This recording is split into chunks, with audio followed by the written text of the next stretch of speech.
Hey everyone, so I really want to start making some guides again, maybe for new strats, builds, picks, and if you have any suggestions, definitely leave them down below. But I thought today we could kick it off with probably one of the most broken things that thankfully not many people play right now, which is Garen and Yuumi bot lane. Fnatic definitely made this more popular from the LEC, but honestly it is something that can be really easily replicated in solo queue games, probably even a solo actually, but definitely duo. My friend Treats, the TSM Academy support, he's a challenger support player, really insane. He helped me with this video, so make sure you go check him out and follow him down below. There are loads of links in the description of this video. So the idea of this pick, the Garen and Yuumi stuff, is that you're super tanky and you turn Garen into like a bruiser assassin. As stupid as that sounds. You've got really high boost speed, really high utility when you put both together as well, and that especially makes Yuumi even better than she is on her own or like with other champions. You got very high kill pressure, ability to like hunt people down and catch them, and basically Garen is just the ideal champion for Yuumi to attach to. One of the things I really like about this, and one of the reasons I'm making a video about it, is because it's really easy to execute, even starting from the lane phase, so we're going to start with that. It isn't the strongest lane,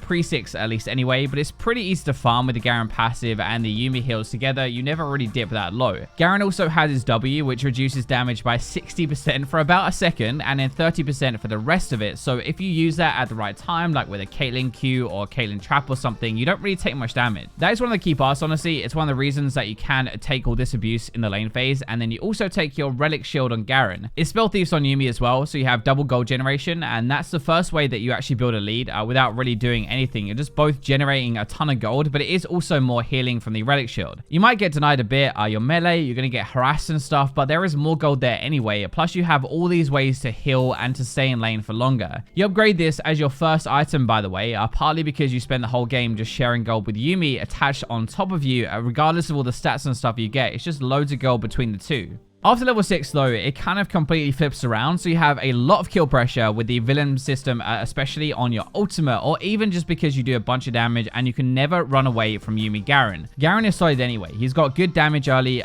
silence, he's tanky as balls with Yuumi, and then he adds more damage and you have a lot of lockdown together with Yuumi. That's kind of the other part of this as well. With all the healing from Yuumi, the items on Garen, his W, the move speed to dodge things, it takes a lot to kill Garen, which means Yuumi is insanely safe. You really can't lock Garen down. He's always going to run around. It's really irritating. So Yuumi can freely spam spells and chase people with her Q constantly. So one of the big parts that I didn't really think about that Treats made a big point of is that Garen also gives a really good position for Yuumi ult because he's running in most of the time. Most other champions that can carry that Yuumi wants to be attached to, they have to dodge things. They have to go in and out of fights. They have to reposition and be kind of careful. Garen doesn't have that. He's very tanky. He can go absolutely nuts. He can run in and position wherever he wants, wherever Yuumi wants him to position for the ultimate. That's why mid game it's really deadly. Like if you get hit by a Q from Yuumi, you could just be dead. You're going to have the Garen speed at you with his Q, silence, and that gives time for Yuumi R to have rooted you in place, and you're pretty much dead. The biggest downside to this really is that you're just not an AD carry, right? Like you are Garen after all. You're not going to scale amazingly well. You're going to scale pretty well, but not the same as like a Vayne or something.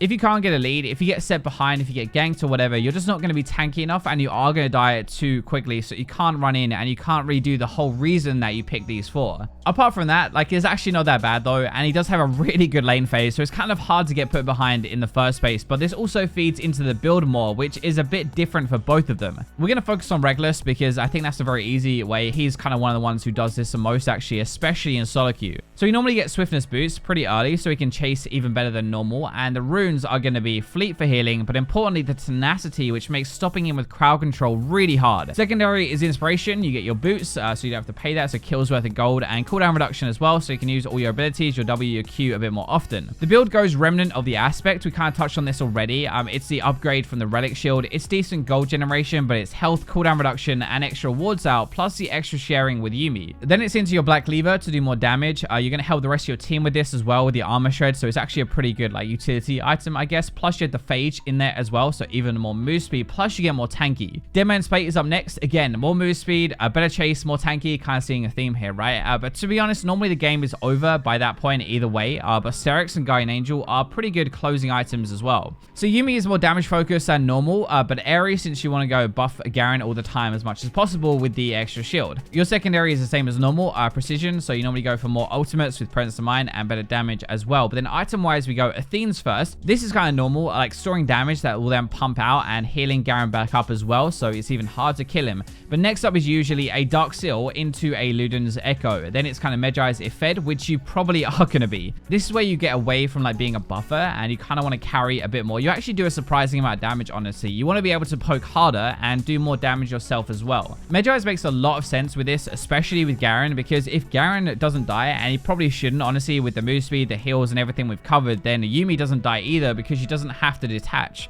As weird as it sounds, with all of this together, even though Garen is building pretty normally, he just does so much damage and he's pretty impossible to kill. When we're talking about this, Trees actually linked me a clip and I think it shows exactly what they're capable of, which is really cool. Right here, the rest of Fnatic are doing Baron, but you can't really fight Rekkles because Yuumi will heal and Garen has tenacity, plus he's so tanky, like look at him, right? Even more tanky with his W active if they actually engage. Yuumi is spamming out her Q, she's poking them away, but as soon as they get close, she presses R, and if you get hit by that lockdown, somebody would die for sure, so they just have to run away. This kind of zone control and this kind of pressure is exactly what Garen and Yuumi are really good at, and if they get a lead, it's pretty impossible to stop. It is best used like this when you're hunting people down, slowing them with Yuumi Q, and then chasing them as well. It's pretty simple. You rinse and repeat the same combo. You slow with Yuumi Q, you chase with Garen Q, you silence, you root from the Yuumi ult because it can't flash away or anything, and then you kill someone. You just do that over and over during the game. This is also why it's really hard to nerf though, and one of the reasons, again, I'm going to touch on it today, because it's not either one of the champions that is too strong. Actually, Yuumi on her own isn't that good anymore, but it's their synergy together, and only together, that really makes it work.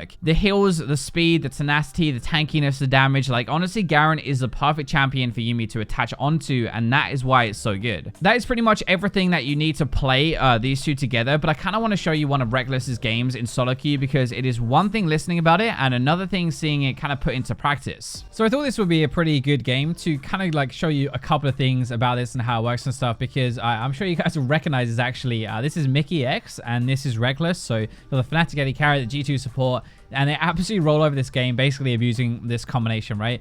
So just to show you, it's kind of like the first clip here is really exactly what Garen Yuumi is about. So the ultimate is down, which kind of sucks, but you can see Rakai's actually mid if you look at the mini-map right now, and they know that. So what they're going to do is they're going to chase down this Xayah and absolutely punish her, really.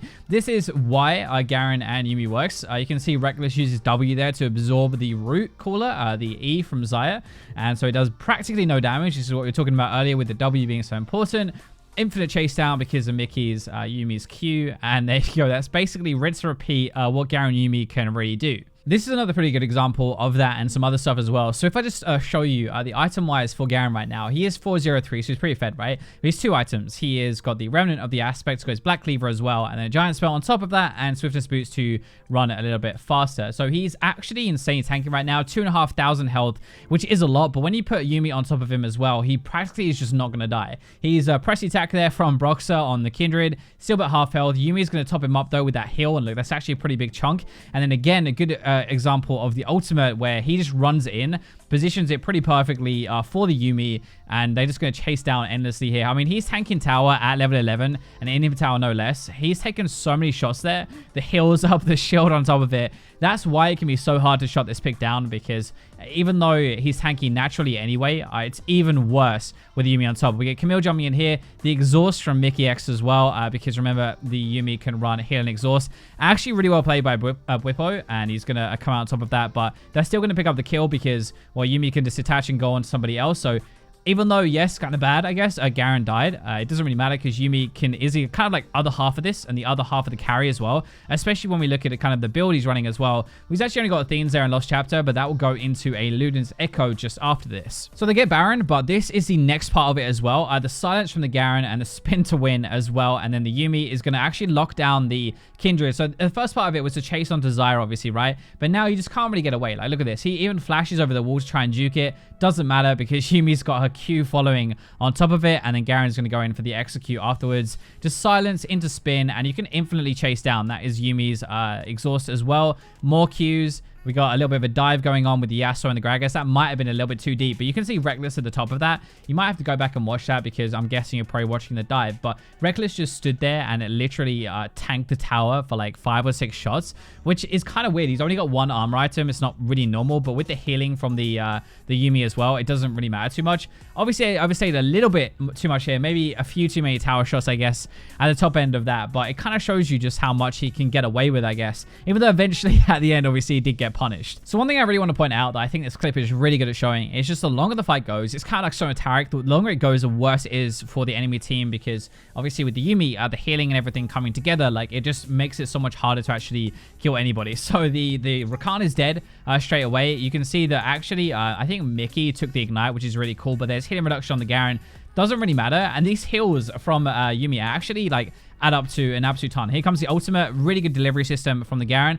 Actually took a huge chunk of damage there, but again, we've got the heal coming through from the Yuumi, even though that was actually over the healing shred. And now Yuumi has jumped onto Aatrox, another pretty good champion. It jumps off back onto Garen, another heal as well for a good chunk of health. Now Garen has got a lot of health here. He's at 3,200, and these heals are getting him up really quickly. But if we have a look, it's because he's got Athenes. He's got 25 stack Medjais as well, and Luden's Echo, and another rod on top of it, right? So Yuumi's really fed. Garen's obviously very fed as well, but Garen is only 3 items at this point. So yes, he has a really cool score, but he's basically just built kind of like normal tank and even a support item. So it's just weird that you can basically have a support item, a dead man's plate, and a black cleaver, and basically turn into an assassin because Yuumi is so strong. And now look, he's not taking any damage basically. Like the mobility is too much. He's going to dive in on this Cassiopeia. He is taking damage, but he just gets heals back up from the Yuumi, so it doesn't really make any difference, if that makes sense. Like it's just a constant war of attrition. It kind of like Tarek, and that's really why this works.